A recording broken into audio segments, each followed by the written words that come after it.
Radiasi Positif menganalisa berbagai tema sosial dari perspektif out of the box dari sudut dimensi berbeda. Diharapkan menghadirkan pencerahan yang dapat dijadikan pedoman untuk menilai dengan logis dan bijak. Assalamualaikum warahmatullahi wabarakatuh. Kembali bertemu dengan saya Iroveldi. Kita sangat sering melihat dipublishnya sebuah kejadian yang kita anggap lucu, dan kemudian itu kita jadikan ajang untuk lelucon, yaitu sebuah kejadian yang sering terjadi ketika ada warga bangsa di antara kita yang tidak fasih alias belepotan saat diminta untuk menyebutkan satu persatu isi sila dari Pancasila.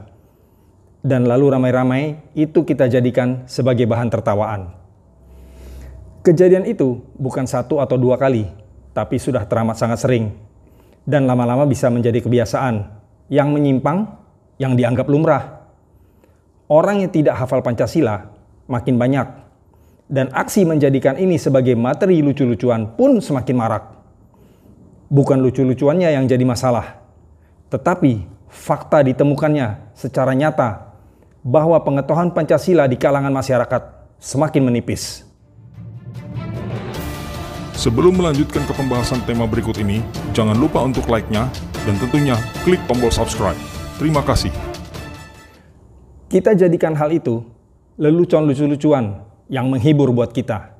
Padahal harusnya kejadian itu mengusik kita.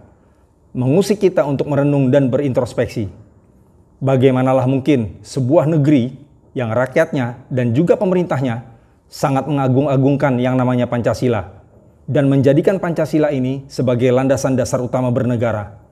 Namun banyaknya warga yang tidak mengenali secara seksama atau bahkan tidak paham Pancasila itu apa, hanya sebatas tahu, hanya sebatas mendengar, hanya sebatas jadi kalimat hiasan dinding. Ini sebuah bentuk nyata inkonsistensi negara yang teramat fatal. Dan ironisnya pula, fenomena itu terjadi bukan hanya pada rakyat kalangan bawah yang berpendidikan rendah, tapi juga banyak terjadi pada kalangan atas, dan bahkan terjadi di banyak pejabat negara. Satu keadaan yang sangat miris buat negara ini tentunya. Yang jadi pertanyaan besar, apa fenomena yang menyebabkan hal ini bisa terjadi?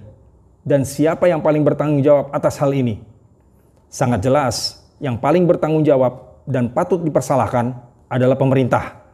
Selaku pengawal jalannya roda kehidupan bernegara, bagaimana pemerintah abai menciptakan sebuah sistem yang membentuk atmosfer di kalangan rakyatnya agar suasana dan aura Pancasila senantiasa terdengar. Karena jelas, pemerintah itu adalah gembala tunggal bagi warganya di sebuah hamparan padang rumput luas bernama negara. Dan pemerintahlah yang bertugas menggiring, mengendalikan makhluk peliharaannya yang bernama rakyat.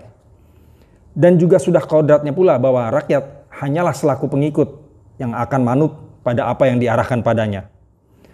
Alangkah mirisnya jika pemerintah lalai dan terlupa memperhatikan fakta situasi yang menyimpang ini. Apakah mungkin karena pemerintah selaku pemegang kekuasaan selama ini telah habis terkuras energinya dan selalu mengisi waktunya hanya untuk aksi mengamankan dan mempertahankan kursi kekuasaannya, sehingga terlupa pada tanggung jawab besarnya tadi. Jika ditarik garis lurus pada fakta yang terjadi di lapangan, fakta bahwa di lapangan banyak rakyat yang tidak familiar dengan Pancasila, jawabannya bisa iya. Iya benar, pemerintah telah abai dan lalai. Jika ini tidak segera disadari dan terus dilakukan pembiaran, maka bersiaplah kita jika Pancasila lama-lama akan berkarat keropos dan kusam berdebu.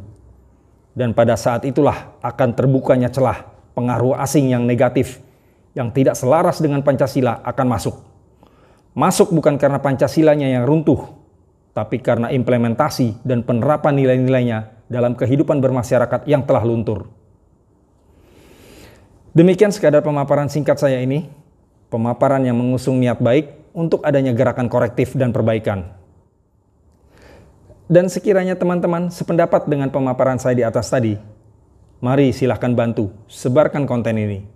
Dan jika teman-teman ingin memperkuat dengan menambahkan pandangan-pandangan, silahkan tuliskan di kolom komentar yang ada di bawah.